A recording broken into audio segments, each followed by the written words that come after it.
Yeah, we're seeing a lot of evolution in fintech, and particularly this year, we're seeing a bit more openness with some of the large incumbents that are willing to embrace working in partnerships with fintech. So we're seeing a lot more collaboration, we're seeing more open models.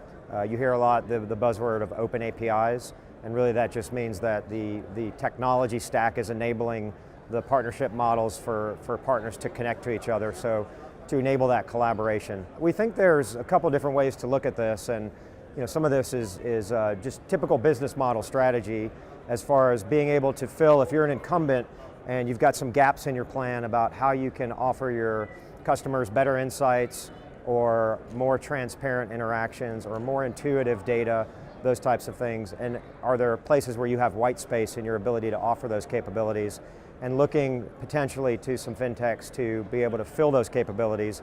And you can do that in a number of different ways. You can build it yourself, you can buy a fintech, you can partner with a fintech.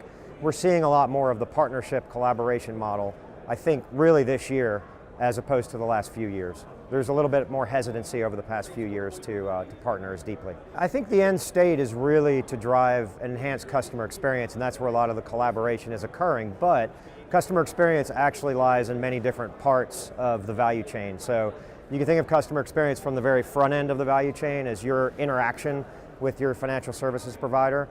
You also, as you interact, and let's say you're taking out a loan and you're exchanging data with the service provider, oftentimes that is you having to type into an e-form or maybe have to provide some certificate or ID or something like that, and the ease of the way that you're able to kind of do that interaction is really more of what we call things like onboarding and servicing and those types of things, and that's really not front office, that's kind of more getting into the middle and back office. So we kind of see it across the whole spectrum of really being able to provide that digital experience up front and a digitized experience in the back. Cyber right now is at the top of every conversation, and there's a lot of activity to ensure that, I guess you can never actually ensure is probably a bad word, you can't ensure the safety of your systems, but there's a lot going on in the world of cyber, and in fact we're actually seeing cyber as a concept shift from something that is really just preventative to something that is actually being able to enhance the experience for the end state customer. So if you think of some of the new capabilities that are coming out in the next few weeks with facial recognition, how can I, the example that I really love to use is smile to pay, things like that. Are there some really cool experience types of things that some of the new technology combined with the security aspects of cyber will actually help to enhance the customer experience. We're seeing a little bit more inertia in the partnerships and collaboration models, and really FINTEGRATION is just a cute word that somebody made up to just basically mean it's the collaboration model, right? So how do you actually kind of integrate the fintech? There's a number of different things to think about when you're a financial services provider or a fintech provider and you're looking at that sort of marriage or the dating up to that marriage, all the different things you have to look at. So who really owns the customer experience? What am I leveraging you for versus me?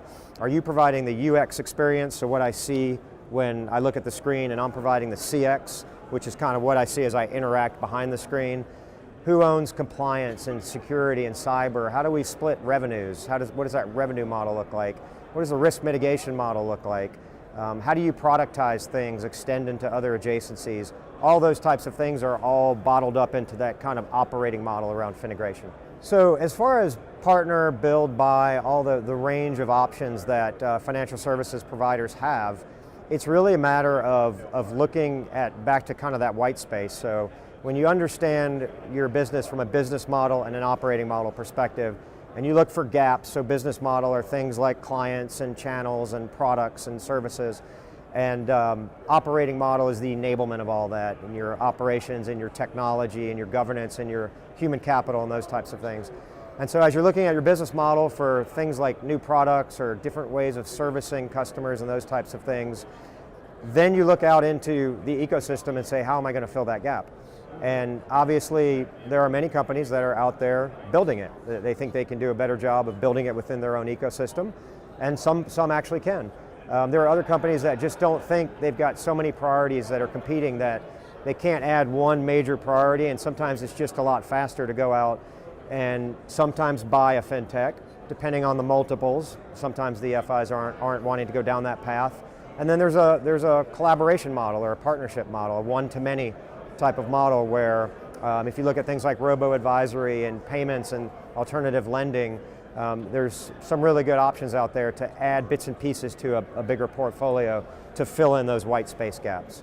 I think it's an evolution, right? I think the demise of legacy financial institutions has long been predicted. Don't think it's going to happen. Do I think there'll be fewer than what we have today? Probably so.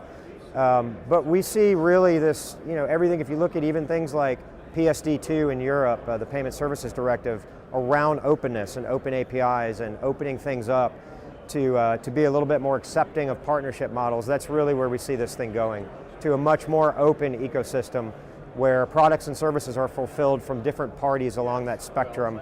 And really the FINTEGRATION term that's been coined is sort of that operating model of collaboration of how does it all work.